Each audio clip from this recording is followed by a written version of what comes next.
요한계시록 8장입니다. 요한계시록 8장 1절 말씀 같이 읽겠습니다. 일곱째 인을 떼실 때에 하늘이 반시간쯤 고요하더니. 지난번에 요한계시록 7장 말씀을 가지고 함께 은혜를 나눴습니다. 그런데 요한계시록 7장은 삽입장입니다.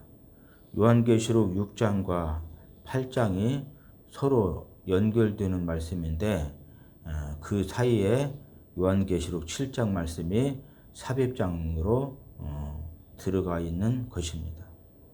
요한계시록 6장에서 보좌에 앉아 계시는 하나님의 오른손에 일곱인으로 봉인된 일곱인 책을 하나님의 어린 양이신 예수 그리스도께서 받으시고 첫 번째 인부터 여섯 번째 인까지를 떼십니다.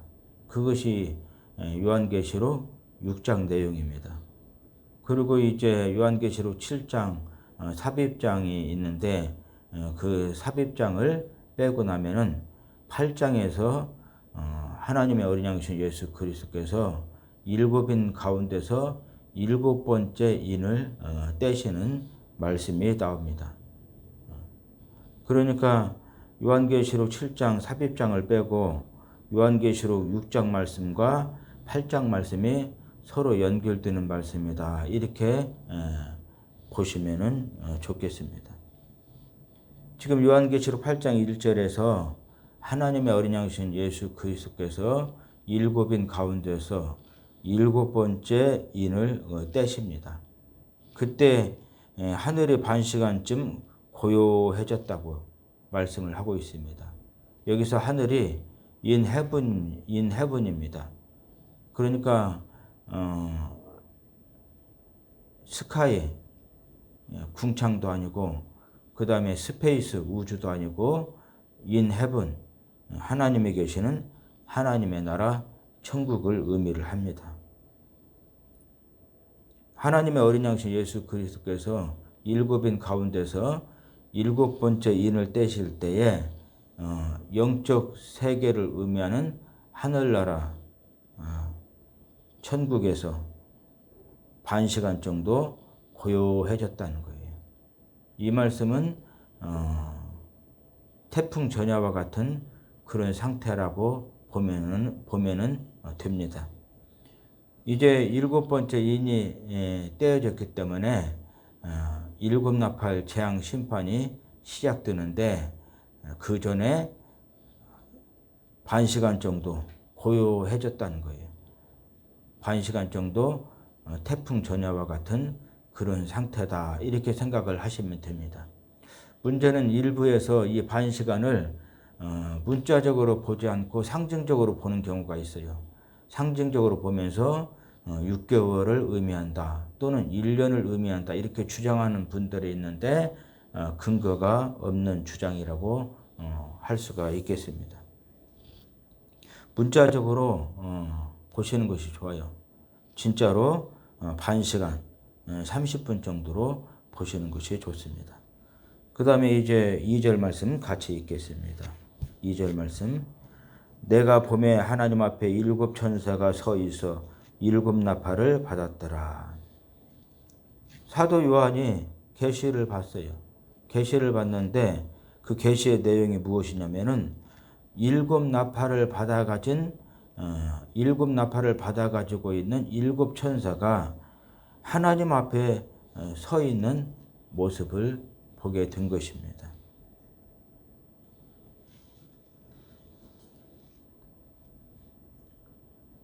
그 다음에 이제 그래서 우리 일부에서 자신들이 나팔을 받아가지고 자신들이 일곱 나팔을 받아가지고 나팔을 불 때마다 일곱인 재앙이 떼어지고 있다. 이렇게 주장을 하면서 성도들을 미혹하고 있는 그런 그 이단이나 이단성 있는 단체들이 있으니까 조심을 하시기를 바랍니다. 보좌에 앉아 계시는 하나님의 오른손에 일곱인으로 봉인된 일곱인 책을 받으신 분은 하나님의 어린 양이신 예수 그리스도이십니다. 그리고 일곱인을 떼신 분은 하나님의 어린 양신 예수 그리스도께서 첫 번째 인부터 일곱 번째 인까지 직접 떼셨어요. 그 다음에 이제 요한계시록 8장 2절 말씀에서는 일곱 나팔을 받았는데 일곱 나팔을 받아가지고 일곱 나팔을 불게 되는데 일곱 천사들, 다시 말해서 영물 천사들이 일곱 영물 천사들이 하나님의 나팔을 받아가지고 하나님의 일곱 나팔을 받아가지고 일곱 나팔을 불게 되는 것입니다. 그러니까 일부에서 자신들이 일곱 나팔을 받아가지고 일곱 나팔을 하나씩 불 때마다 일곱인 재앙이 떨어진다고, 일곱인이 떼어진다고 주장을 하면서 성도들을 미혹하는데 성도 여러분들께서는 조심을 하시는 것이 좋습니다. 일곱인은 예수님께서 받으셔서 떼셨고, 그 다음에 일곱 나팔은 영물 천사인 일곱 천사들이 받아서 불게 되는 것입니다. 지금 하나님의 어린 양식 예수 그리스도께서 일곱인 가운데서 일곱 번째 인을 떼실 때, 그때 영적 세계를 의미하는 하늘나라 천국에서 반시간 정도 고요해졌다는 거예요. 반시간 정도 태풍 전야와 같은 그런 상태라고 보면 됩니다. 그리고 이제 그런 상태에서 사도 요한이 계시를 보았는데 그 계시의 내용이 무엇이냐면은 일곱 나팔을 받아가지고 있는 일곱 천사들이 하나님 앞에 서 있는 것을 봤다는 거예요. 그 다음에 이제 그 다음에 3절 말씀 더 같이 읽겠습니다. 또 다른 천사가 와서 제단 옆에 서서 금 향로를 가지고 많은 향을 받았으니 이는 모든 성도의 기도와 합하여 보좌 금제단에 드리고자 함이라. 또 다른 천사가 와서, 여기서 또 다른 천사는 어떤 천사를 의미하느냐면 2절 말씀에 일곱 나팔을 받아가지고 하나님 앞에 서 있는 일곱 천사들과 다른 천사입니다. 일곱 나팔을 받아가지고 하나님 앞에 서 있는 일곱 천사와 다른 천사가 와서 제단 앞에 서 있는 것을 봤다는 거예요. 여기서 제단은 금으로 만들었기 때문에 금제단이라고도 하고, 그 다음에 기도를 상징하기 때문에 기도는 하나님 앞에서 향기로운 기도를 의미하기 때문에 그래서 금향단이라고도 합니다. 금으로 만들었기 때문에 금제단이라고 하고, 이 금제단은 기도를 상징하는데, 기도는 하나님 앞에서 향기로운 그 기도이기 때문에 이 금제단을 다른 말로 금향단이라고도 합니다. 또 다른 천사가 제단 앞에 서 있더라는 거예요. 제단 옆에 서 있더라는 것입니다. 기도를 상징하는 금제단, 금향단 옆에 서 있는 것을 서 있더라는 것입니다. 서 있는데 무엇을 가지고 서 있느냐면은 금향로를 가지고 많은 향을 받았으니, 다시 말해서 많은 향을 담은 금향로, 금그릇을 가지고 서 있더라는 거예요. 이 향로는 기도를 상징하는 그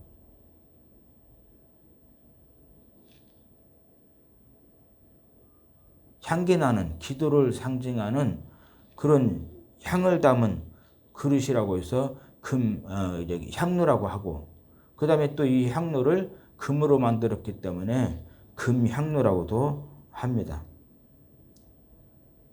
그런데 이 금향로에 많은 향을 받았다는 거예요. 여기서 많은 향이 무엇이냐?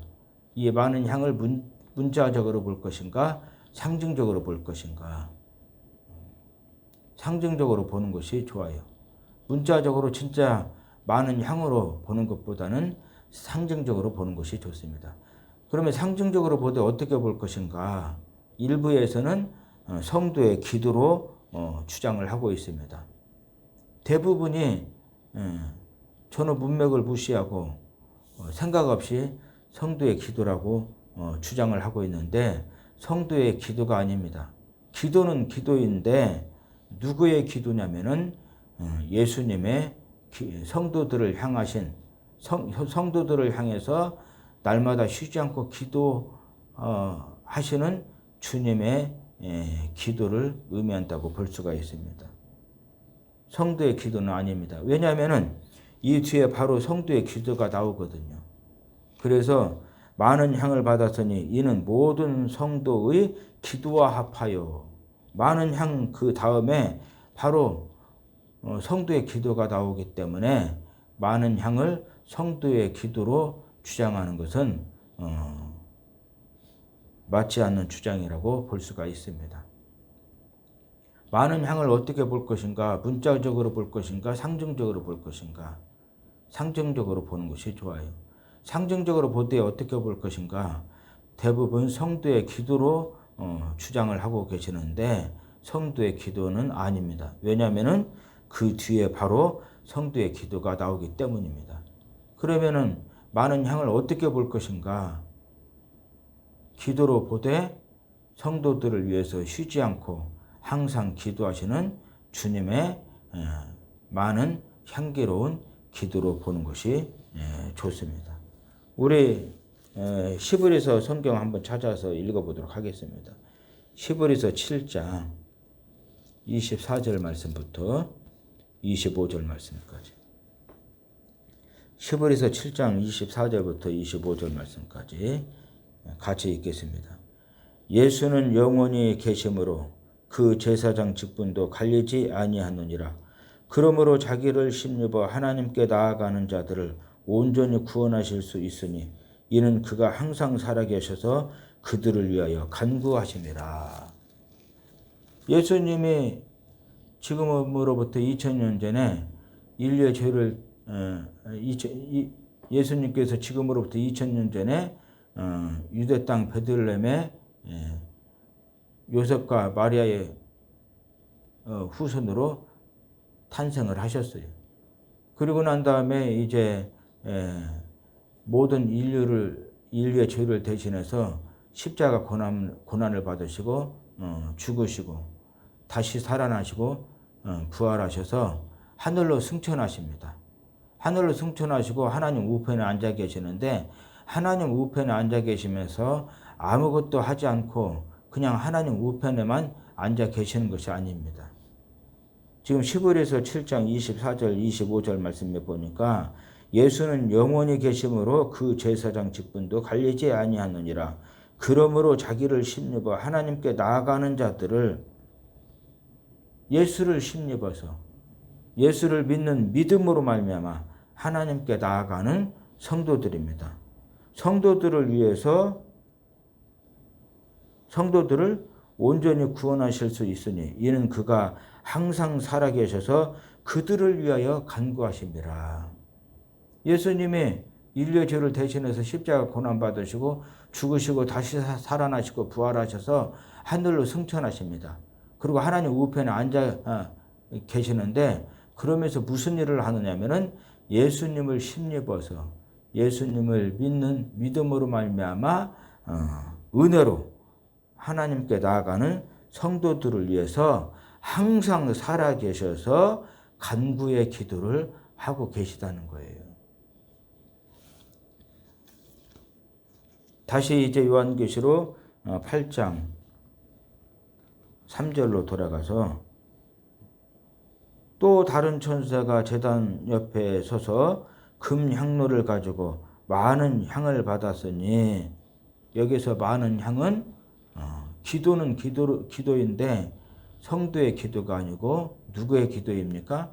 성도들을 위해서 주님께서 쉬지 아니하시고 항상 기도하시는 주님의 많은 그 향기로운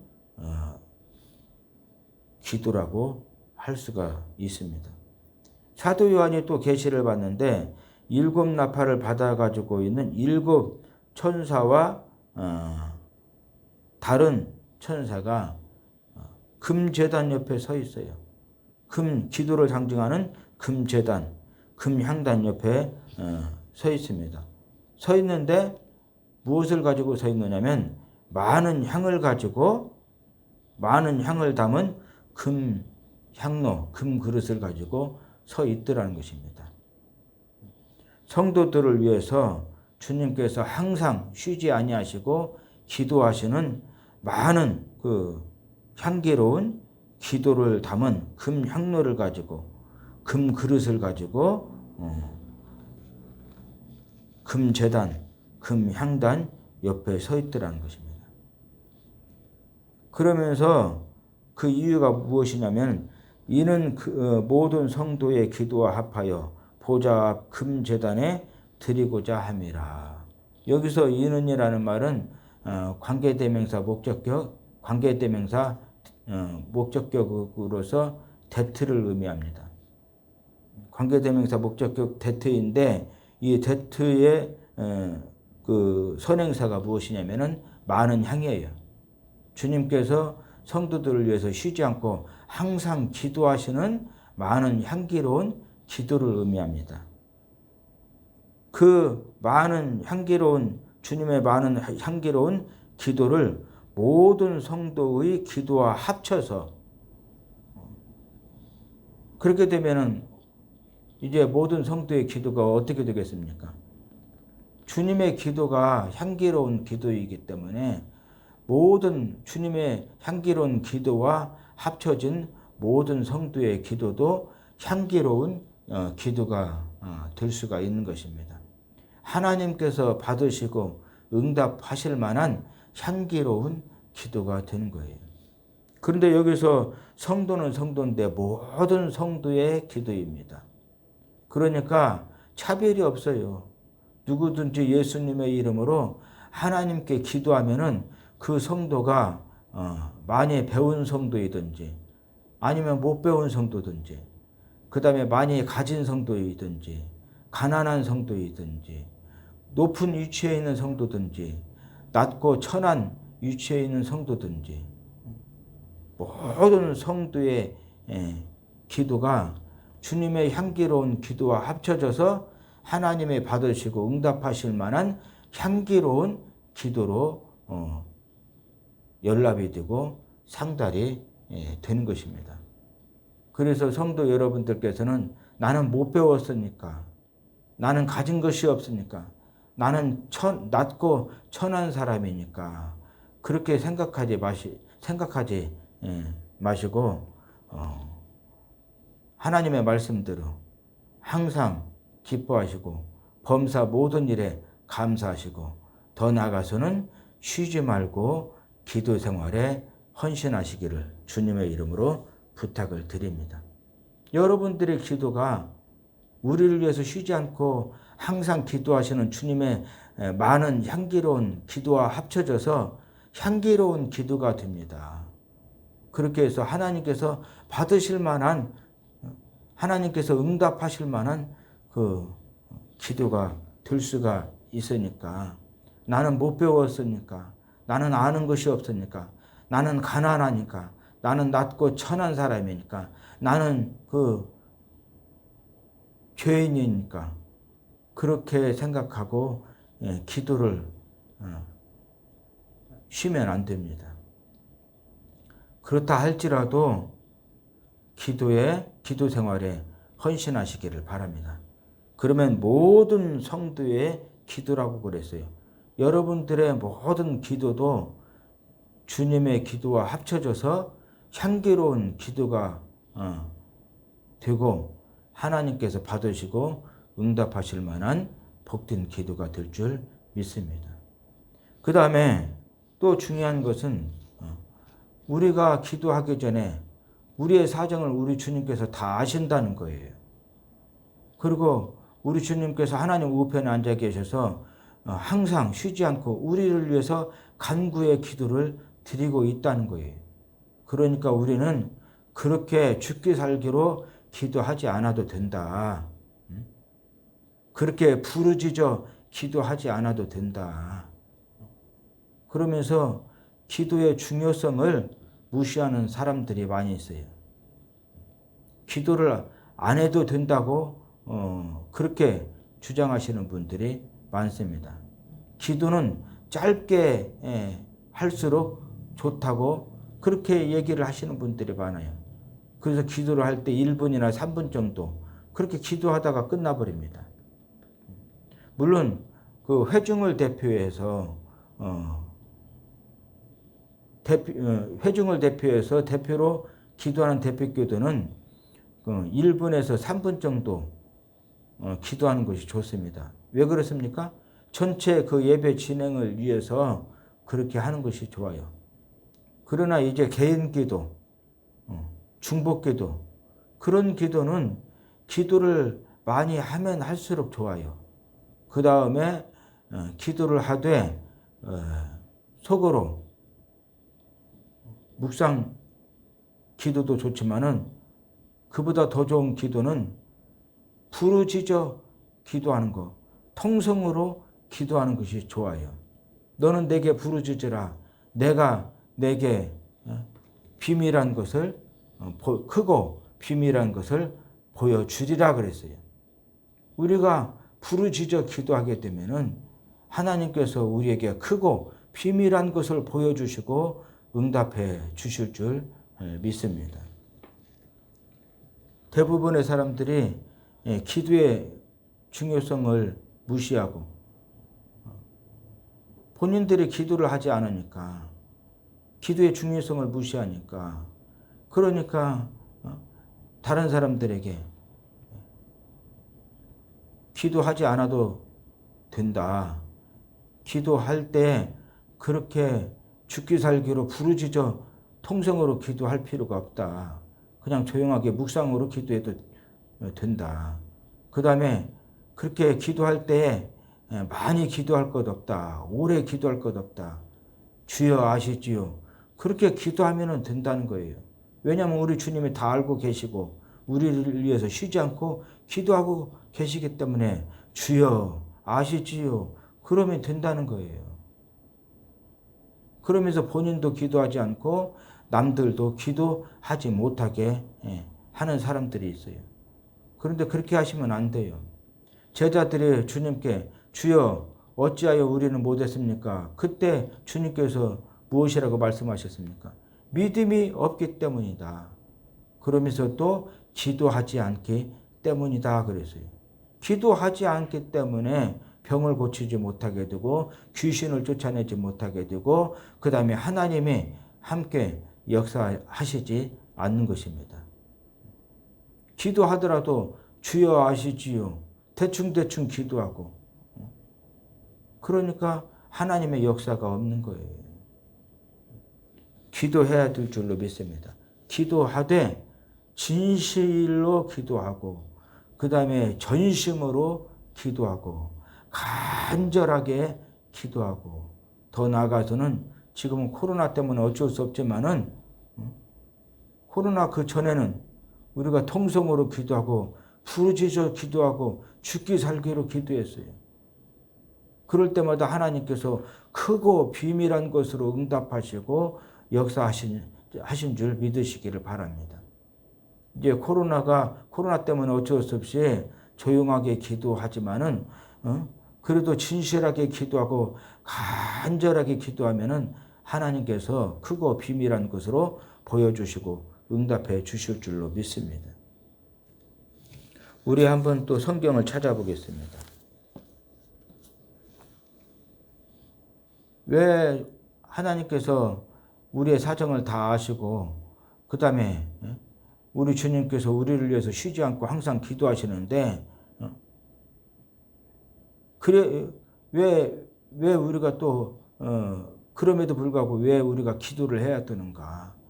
왜 진실하게 기도하고 간절하게 기도하고 더 나아가서는 부르짖어 기도하고 죽기 살기로 기도해야 되는가? 성령의 감동으로 기록된 하나님의 말씀, 성경이 그렇게 하라고 말씀을 하셨기 때문에 그래요. 우리 에스겔서 36장을 한번 보겠습니다.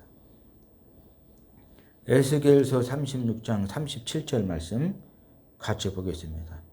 주 여호와께서 이같이 말씀하셨느니라. 그래도 이스라엘 족속이 이같이 자기들에게 이루어 주기를 내게 구하여야 할지라. 그래도 지금 하나님께서 말씀하셨다는 거예요. 그래도 이스라엘 백성들이 이같이 자기들에게 이루어 주기를 내게 구하여야 할지라. 그래야만 하나님께서 이루어 주실 것이라는 거예요. 이 말씀이 어떤 말씀이냐면 지금 이스라엘 백성들이 바벨론 땅에 포로로 끌려갔어요. 그런 상태에서 하나님께서 에스겔 선지자를 통해서 이스라엘 백성들에게 예언을 하셨습니다. 약속을 하셨어요. 바벨론 땅에서 포로로 영원히 사는 게 아니다. 때가 되면은 바벨론 땅에서 이제 해방되고 다시 이스라엘 땅으로 돌아가게 될 것이다. 예루살렘 성을 회복하게 될 것이다. 이렇게 약속을 하시고 예언을 하셨습니다. 그러면서 37절에서 그렇다 할지라도 그래도 이스라엘 백성들이 이렇게 바벨론 땅에서 포로로 끌려간 이스라엘 백성들이 바벨론 땅에서 해방될 수 있게 해달라고 기도하고 이스라엘 땅으로 돌아갈 수 있게 해달라고 기도하고 예루살렘 성이 회복될 수 있게 해달라고 기도하고 이렇게 자기들에게 이루어 주시기를 하나님께 기도해야 된다는 것입니다. 하나님께서 이스라엘 백성들을 바벨론 땅의 포로 생활에서 해방시켜 주시고 이스라엘 땅으로 돌아가게 하시고 예루살렘 성을 회복시켜 주시겠다고 예언하시고 약속을 하셨어요.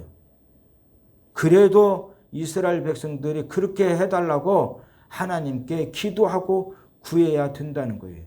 그래야 하나님께서 그렇게 해 주신다는 것입니다. 하나님께서 약속을 하셨는데 그럼에도 불구하고 이스라엘 백성들이 믿지 못하고 그렇게 해달라고 기도하지 않고 구하지 않고 그러면은 하나님께서 이스라엘 백성들 바벨론 땅에서 해방시켜 주시지 아니하시고 이스라엘 땅으로 돌아갈 수 있도록 역사하지 아니하시고 그 다음에 예루살렘 성 회복될 수 있도록 해주시지 아니하십니다. 기도하지 않으면은 아무것도 안 되는 거예요. 하나님께서 약속을 하셨지만은 이스라엘 땅으로 돌아가서 예루살렘 성을 회복시켜 주시겠다고 약속을 하시고 예언을 하셨지만은 그래도 그렇게 해달라고 기도를 해야 하나님께서 이스라엘 땅으로 돌아갈 수 있도록 해주시고 예루살렘 성을 회복시켜 주시겠다는 거예요. 기도하지 않으면 그러면 바벨론 땅에서 영원히 포로 생활하다가 죽게 되는 것입니다. 출애굽한 이스라엘 백성들이 가나안 땅 약속을 받고 그리고 출애굽을 했어요. 그런데 가나안 땅에 들어간 사람은 누구입니까? 1세 출애굽을 한 이스라엘 백성들 가운데서 여호수아 갈렙 위에는 모든 1세대들은 광야 땅에서 다 죽었어요.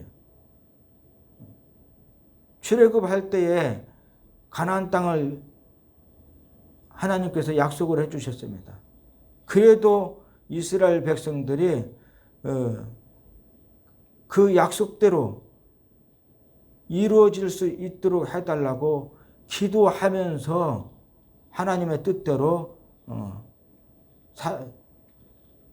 살아야 되는데 기도하지 않고 하나님의 뜻대로 살지 않고 자기 마음대로 사는 것입니다.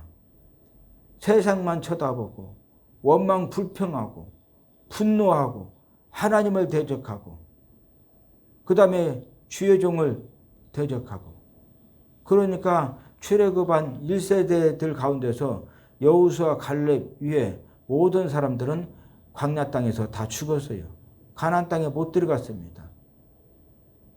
여호수아 갈렙만 기도하고 하나님의 뜻대로 살았기 때문에 약속받은 가나안 땅이 그분들에게 성취가 된 줄 믿으시기를 바랍니다. 우리 하나님은 우리 사정 다 알고 계십니다. 우리 주님께서는 하나님 우편에 앉아 계셔서 항상 살아계셔서 쉬지 아니하시고 우리 성도들을 위해서 간구의 기도를 하고 계십니다. 그래도 우리가 기도를 해야 되는 줄 믿으시기를 바랍니다. 기도하되 진실하게 기도해야 됩니다. 그 다음에 응답되면 좋고 안 되면 말고 그런 식으로 기도하면 안 돼요. 반드시 응답을 해 주셔야만 내가 살 수 있다는 그런 간절한 심정을 가지고 기도해야 됩니다. 지금은 코로나 때문에 우리가 절제를 하고 있지만은 할 수 있는 한 부르짖어 기도하고 통성음으로 기도해야 될 줄로 믿습니다.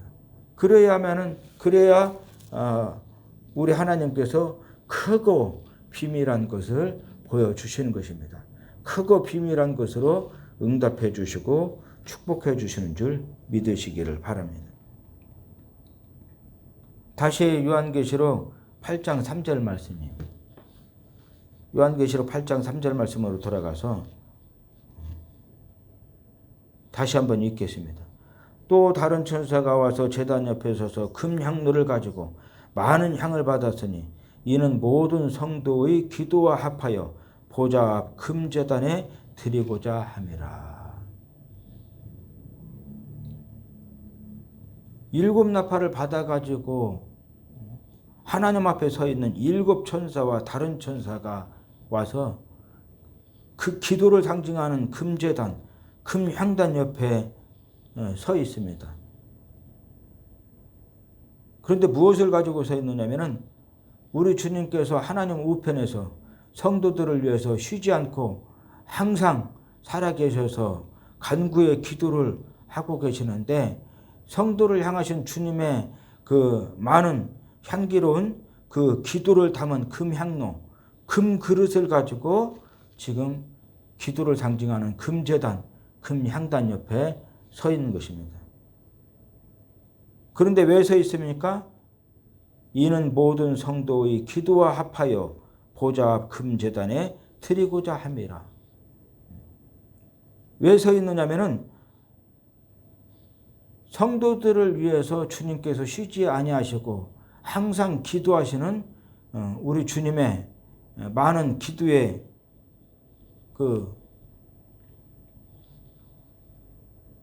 많은 향기로운 기도에 모든 성도의 기도를 합쳐서 그렇게 되면은 이제 모든 성도들의 기도도 우리 주님의 기도가 향기로운 기도이기 때문에 모든 성도들의 기도도 향기로운 기도가 될 수가 있는 것입니다. 그렇게 해서 보좌에 하나님이 앉아 계시는 하나님의 보좌 앞에 있는 금제단에 드리기 위해서라는 것입니다. 금향단에 드리기 위해서라는 거예요. 이 금제단, 기도를 상징하는 금제단, 금향단이 어떤 경우에는 성소에 있어요. 떡상이 있고 등대가 있고 그 앞에 기도를 상징하는 금제단, 금향단이 있습니다. 그런데 이 기도를 상징하는 금제단, 금향단이 또 어떤 경우에는 지성소에 있습니다. 하나님이 앉아 계시는 하나님의 보좌 앞에, 시은자 앞에 긍휼의 자리라고도 하고 은혜의 자리라고도 하는 하나님이 앉아 계시는 하나님의 보좌 앞에 있는 경우도 있어요. 지성소에 있는 경우도 있습니다. 그러면 왜 그런 일이 일어나느냐면은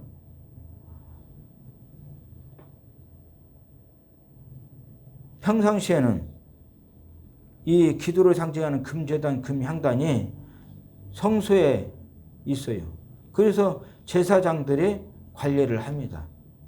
그런데 이제 1년에 딱 한 번 있어요. 그것이 대속죄일입니다. 그때는 나라와 모든 국민들의 죄를 대신 속죄하는 대속죄일인데 유대력으로는 7월 1일이고 그 다음에 지금 우리식으로는 9월 중순 정도 해당된다고 볼 수가 있습니다. 1년에 한 번 드리는 대속죄일이 있는데 그때는 대제사장이 성소에 있는 이 기도를 상징하는 금제단, 금향단을 가지고 어디로 들어가느냐면 지성소로 들어가요. 그리고 하나님이 앉아 계시는 하나님의 보좌, 시은 자, 긍휼의 자리, 은혜의 자리 그 앞에 기도를 상징하는 금제단, 금향단을 놓습니다. 그러면 이제 거기에서 그 주님의 기도와 합쳐진 모든 성도들의 기도가 향기로운 연기로 올라오면서 그런 그 향기로운 연기 가운데서 대제사장이 죽지 않고 하나님께 그 대속죄 제사를 드릴 수 있게 되는 것입니다. 그래서 성경을 읽다 보면은 기도를 상징하는 금제단, 금향단이 어떤 경우에는 성소에 있어요. 또 본문 말씀처럼 어떤 경우에는 하나님이 앉아 계시는 하나님의 보좌, 시은 자, 긍휼의 자리. 이 하나님이 앉아 계시는 하나님의 보좌, 시은 자, 긍휼의 자리가 어디에 있어요? 지성소에 있어요. 어떤 경우에는 이 기도를 상징하는 금제단, 금향단이 지성소에 있는 경우도 있습니다. 본문 말씀처럼요. 그러니까 이 배경을 알게 되면은 이해를 할 수가 있어요. 아, 이때는 대속죄일이기 때문에 1년에 한 번 있는 대속죄일이기 때문에 대제사장이 성소에 있는 기도를 상징하는 금제단, 금향단을 가지고 지성소 안으로 들어가서 하나님이 앉아 계시는 하나님의 보좌 앞에 놓고 대속죄 제사를 드리기 때문에 그래서 금제단, 금향단이 지성소에 있는 거구나. 또 어떤 경우에는 성소에 있어요.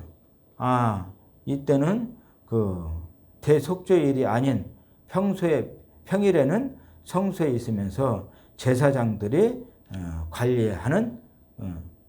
관리하는구나. 이렇게 그 배경을 이해를 하게 되면은 성경을 해석하는 데 있어서 올바른 해석을 할 수가 있게 되고 그 위에서 올바른 믿음 생활을 할 수가 있게 되는 것입니다.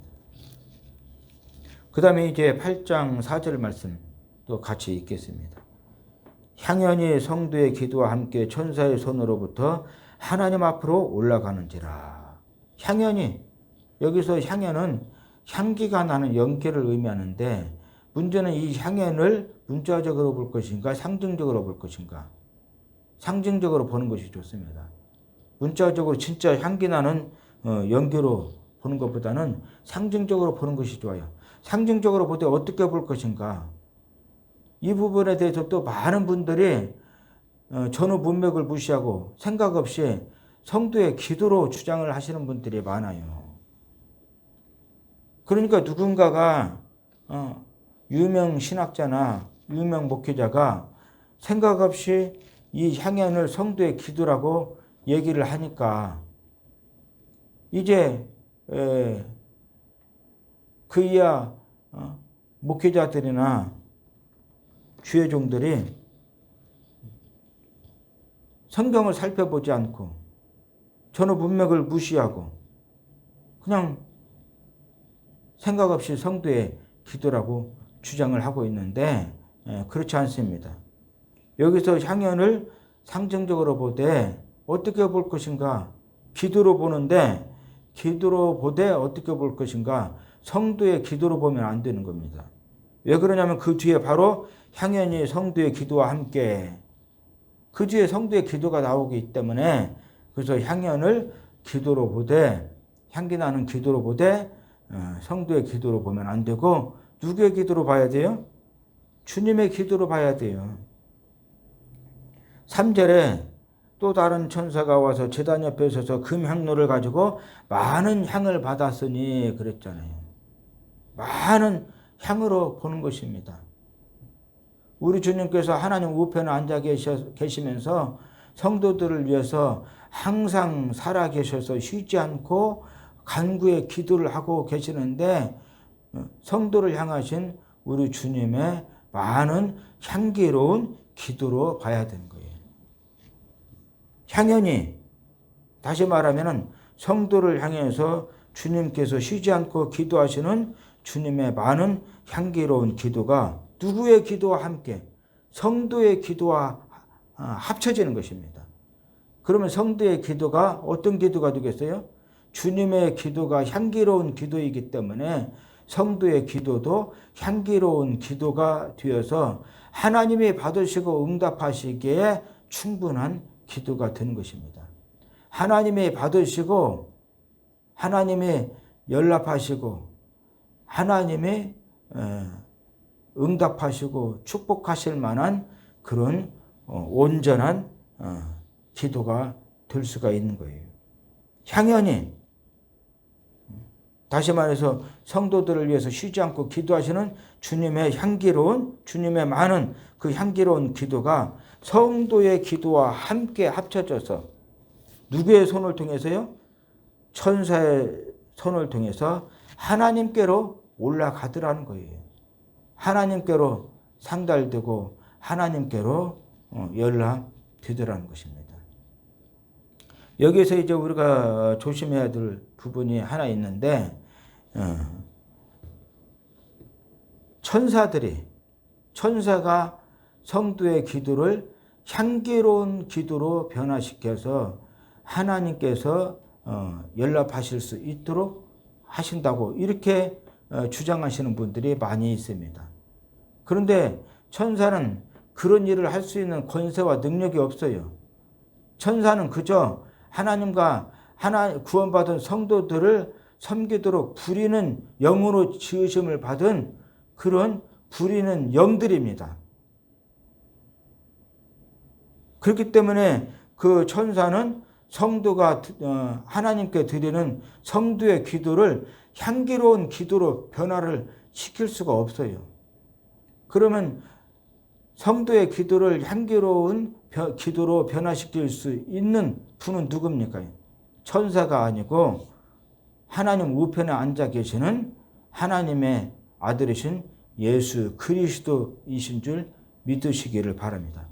예수 그리스도께서 하나님 우편에 앉아 계시면서 성도들을 위해서 쉬지 않고 항상 기도를 하고 계십니다.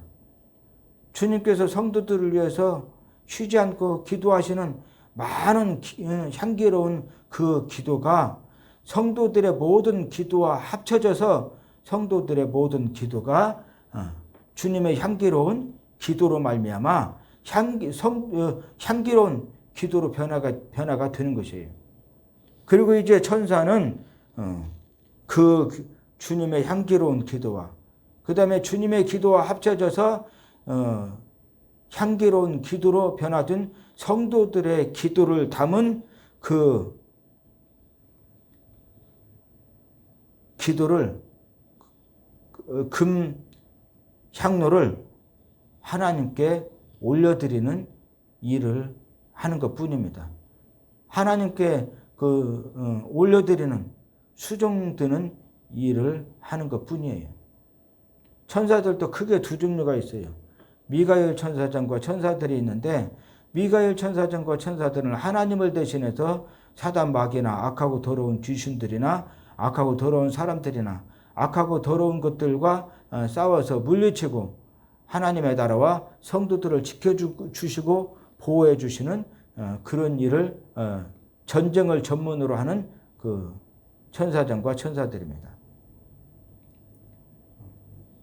그래서 모세가 살아 있을 때도 하나님을 대신해서 사단의 모든 세력들과 싸워서 사단의 모든 세력들을 물리치고 모세를 지켜주시고 보호해 주시는 일을 하셨고, 그 다음에 모세가 죽었을 때에 그 영혼은 하나님 품에 안기게 되고, 육체는 느보산에 있어요. 땅에 있어요. 그때 사단 마귀가 모세의 육체를 가지고 장난치려고 할 때에 하나님께서 누구를 보내셨다고 했어요? 유다서 1장 9절 말씀에 보면은 미가엘 천사장과 천사들을 보내셨다고 그랬어요. 미가엘 천사장과 천사들이 사단 마귀와 싸워서 사단 마귀를 물리치고, 그 다음에 모세의 죽은 시신을 지켜주시고 보호를 해주시는데, 언제까지 지켜주시고 보호해 주십니까? 우리 주님 재림하셔서 주님을 영접하고 하늘나라 천국에서 영생복락 누릴 때까지 지켜주시고 보호해 주시는 줄 믿으시기를 바랍니다. 그런데 모세만 그렇게 지켜주시고 보호해 주신 것이 아니라 저와 여러분들도 하나님께서 미가엘 천사장과 천사들을 보내주셔서 지켜주시고 보호해 주시는 줄 믿으시기를 바랍니다. 그렇게 천사가 크게 두 종류가 있어요. 미가엘 천사장과 천사들이 있습니다. 하나님을 대신해서 전쟁을 전문으로 하는 미가엘 천사장과 천사들이 있고, 그 다음에 이제 가브리엘 천사장과 천사들이 있어요. 가브리엘 천사장과 천사들은 어떤 일을 하느냐면 하나님의 기쁜 소식을, 하나님의 응답이나 하나님의 축복을 성도들에게 전달해 주는 그 일을 하고, 그 다음에 성도들이 믿음 안에서 기도하고 찬송하고 예배드리고 착하고 선한 일들을 할 때 그러한 일들을 하나님께 올려드리는 메신저 역할을 하는 천사장과 천사들입니다. 지금 본문 말씀에서는 이 천사가 가브리엘 천사장과 천사들을 의미한다, 이렇게 볼 수가 있습니다. 그 다음에 이제 5절입니다. 5절 말씀도 같이 읽겠습니다. 천사가 향로를 가지고 제단의 불을 담아다가 땅에 쏟음에 우레와 음성과 번개와 지진이 나더라. 천사가, 그러니까 7 나팔을 받아가지고 하나님 앞에 서 있는 7 천사와 다른 천사입니다. 그 천사가 지금 무엇을 가지고요? 향로를 가지고 제단불을 담아다가 땅에 쏟아 부었다는 거예요. 그랬더니 천둥 번개가 치고 지진이 나더라는 것입니다. 이것은 이제 7 나팔 재앙이 곧 시작되게 될 것을 의미하는 현상이라고 할 수가 있겠습니다. 그런데 이제 여기서 중요한 말씀이 천사가 향로를 가지고 그랬는데, 이 향로가 어떤 향로입니까? 3절 말씀에 금 향로가 있어요. 주님께서 성도들을 위해서 쉬지 않고 기도하시는 주님의 많은 향기로운 기도와, 그 다음에 성도들의 모든 기도를 담아서 하나님께 올려드린 금 향로이고 금 그릇입니다. 그런데 지금 5절에서는 그 금 향로, 금 그릇에 무엇을 담았느냐면 금제단, 기도를 상징하는 금제단, 금향단에 있는 제단 불이 있어요. 제단 불을 담아다가 땅에다가 쏟아 부었다는 거예요. 그랬더니 지상에 쏟아 부었다는 거예요. 그랬더니 지상에 무슨 일이 일어나느냐면 천둥 번개치는 소리와 지진이 나더라는 거예요. 그렇게 해서 7 나팔 재앙 심판이 곧 시작될 것을 알리는 그런 심판의 도구로 사용되어지고 있습니다. 똑같은 향로예요. 기도를 상징하는 금 향로인데, 금 그릇인데, 지금 3절과 4절에서는 예수님의 기도와 성도의 기도를 담아서 예수님의 기도가 향기로운 기도이기 때문에 성도들의 기도도 예수님의 기도로 말미암아 향기로운 기도가 되고 그렇게 해서 주님의 향기로운 기도와 성도들의 향기로운 기도를 담아서 그 기도를 하나님께 올려드리는 그렇게 축복의 도구로 사용되어졌습니다. 그런데 5절에서는 이 똑같은 금향로인데 이것이 제단 불을 담아가지고 땅에다가 쏟아붓습니다. 지상에 쏟아붓습니다. 그렇게 해서 천둥 번개가 치고 그 다음에 지진이 나고 7나팔 재앙 심판이 곧 시작되게 하는 심판의 도구로 사용되어지고 있습니다. 똑같은 금향로인데 경우에 따라서는 축복의 도구로 사용되어지고 경우에 따라서는 심판과 멸망의 도구로 사용되어지고 있는 것입니다. 이게 왜 그러느냐면 믿음이 있느냐 없느냐 차이입니다. 믿음이 있으면 믿는 자들에게는 이 금향로가 그들의 기도를 주님의 기도와 함께 하나님께 올려드리고 하나님께서 연락하시고 하나님께서 응답하시고 복을 주시는 축복의 도구로 사용되어지고 믿음이 없으면 불신자들에게는 제단불을 담아다가 쏟아붓고 그래서 천둥 번개치는 소리와 지진이 나고 7나팔 재앙 심판이 시작되는 심판의 도구로 사용되어지는 것입니다. 똑같은 하나님의 말씀인데 어떤 믿음이 있는 사람들에게는 그 말씀이 진리의 말씀이 진리 가운데로 인도하시는 진리의 말씀이 되고 그 다음에 축복의 말씀이 되고 영생의 말씀이 됩니다. 그러나 똑같은 하나님의 말씀인데 어떤 사람에게는 불신자들에게는 하나님의 말씀이 검이 되어서 그들과 싸우시고 그들을 심판하시는 심판의 말씀이 되는 것입니다. 똑같은 예수님이신데 믿는 자들에게는 그들의 죄를 대신 속죄하시되 한 번에 완전히 영원토록 대신 속죄를 해주시고 죄값으로 말미암아 이르게 된 사망 가운데서 구원해 주시고 성령을 선물로 받게 하시고 성령으로 말미암아 거듭남의 비밀에 참여할 수 있도록 해주십니다.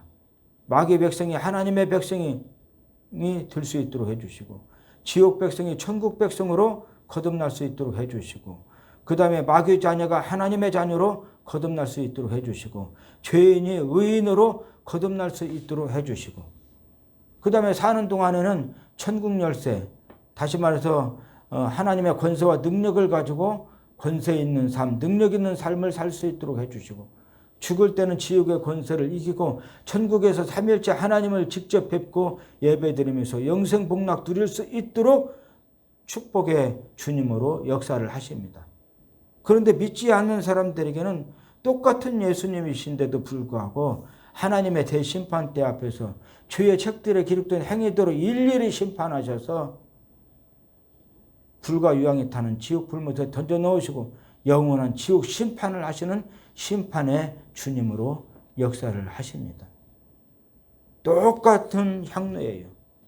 똑같은 하나님의 말씀이고 똑같은 예수님이십니다. 믿는 자에게는 복으로 역사하시지만은 믿지 않는 자들에게는 심판으로 멸망으로 역사를 하십니다. 이 시간에 저와 여러분들에게 우리 하나님께서 자유의지를 주셨습니다. 우리에게 주어진 이 자유의지를 가지고 믿고 안 믿고는 우리 자유의지에 달려 있습니다. 우리 자유의지를 잘 사용해서 우리 주님을 믿으시기를 바랍니다. 하나님의 말씀을 믿고 그 말씀대로 순종하면서 사시기를 바랍니다. 우리가 아무리 가난하고 낮고 천하다 할지라도 주님의 이름으로 기도하면 우리의 모든 기도가 우리를 향해서 쉬지 않고 기도하시는 주님의 기도와 합쳐져서 향기로운 기도로 하나님께 연락이 되고 하나님께서 받으시고 얼마든지 응답하시고 축복해 주실 줄 믿습니다. 기도하겠습니다.